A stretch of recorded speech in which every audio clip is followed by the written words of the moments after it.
So we're thinking of doing a light show.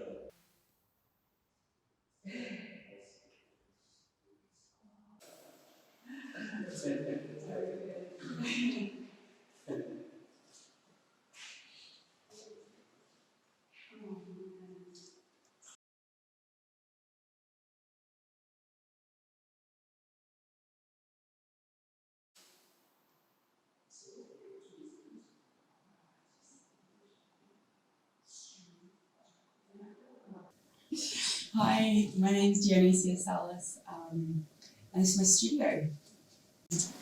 I've been making these little works on paper that they're kind of ideas that I've just started playing with in the last couple of weeks. Raquel Miller's doing or not doing, but she's initiated this metal art project during COVID, just having like time to ourselves and no exhibitions, and so how to share art between artists. So there's 6 artists involved, and we're all making different works for each other that we're then going to post. So I've been making these little works on paper that I've then dipped in beeswax, and I've done on I've been drawing them on what's it called, airmail paper. And it's kind of a homage to Pat Larder. I think she's got some work in the Gallery of New South Wales at the moment. So. I guess after I had Ira, so he was my first kid. Lots of my work went inside. Like I just couldn't manage coming to the studio and having a formal painting practice. So lots of my work moved into working with paper, cut up bits of paper that I could kind of just like scrape off the dining room table at mealtimes and whenever. And also like really wanting to keep like not to let the space restrict me and still have a really vigorous practice, like really kind of like create movement and excitement and energy within. I started working more again in different print studios. So I had a residency in Mildura, working in a relief printing studio, and made this body of work which are kind of like this, where I marbled the paper and then did these woodblock prints that were printed on laser cut.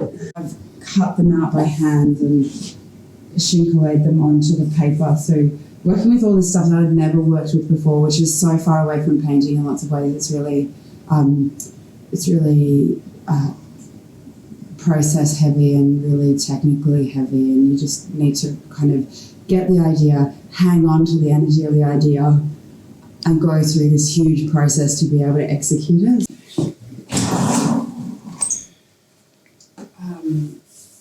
So the drip, the paint stuff. So these are the first. This is the first prints that I ever did, where I was working at Megalo when it was over in Watson, and working with screen printing, and really enjoying the quality of the paper and wanting to.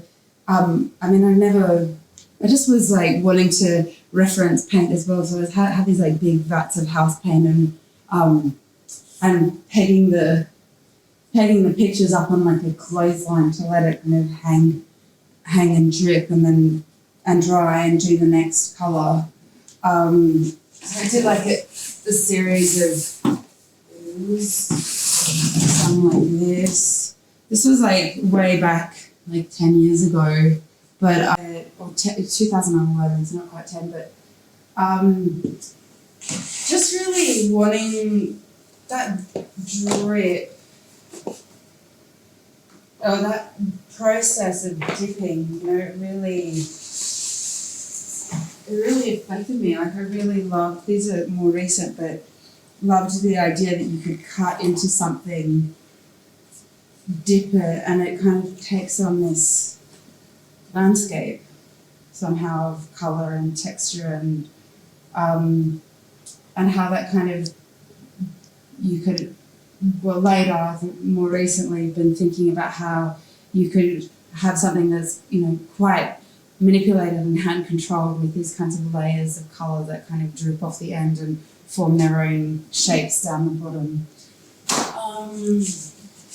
This year is probably I haven't actually painted for probably like 4 years. I'm really missing that immediacy. And my first kind of challenge was like preparing the surface, so putting down loads of modelling paste and loads of gel medium in order to make the grit of the canvas really smooth, so the weave of the canvas kind of disappeared. And in that way I felt like I had this really smooth step between painting on perspex or paper and then painting on canvas. I guess stepping back into painting as well, really examining the processes of painting too. If I examine so heavily the process of printmaking and what it is to use a press, like what does it mean to use a painting to make a painting? So kind of taking that, what I've learned from printing, and putting it back into painting. So this year's kind of been blocked out as just a studio period of working out what it means to paint again, how that experience of printmaking and collage and working at home, and I don't know how that informed me. And I guess it's kind of, I guess like for me now, is like I trained in the painting department at the ANU, but it feels to me like it doesn't really matter what I make at the moment. It's just got to have that. It's got to have that that ring and that energy and that feeling of of the material. Yeah, I guess that my approach to abstraction, or my interest in abstraction, is that I feel as though there's this.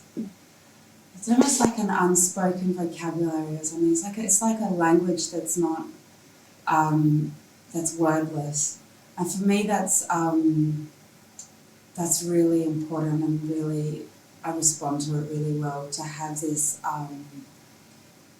it's almost like, I guess it could be emotion, or it could be analysis, or it could be subversion even, that you can then put onto a picture plane, and it means the reading of it is kind of embedded in the work itself. So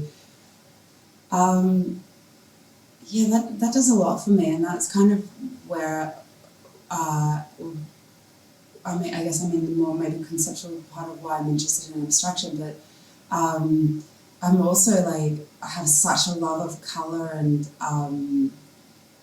pattern, that to be able to work with those things and to investigate them deeply is such a pleasure to be able to do. So my work has kind of become about that in a way. It's about what colours do next to each other, what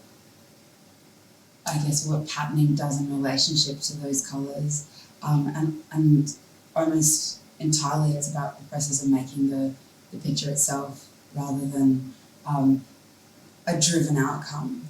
So yeah.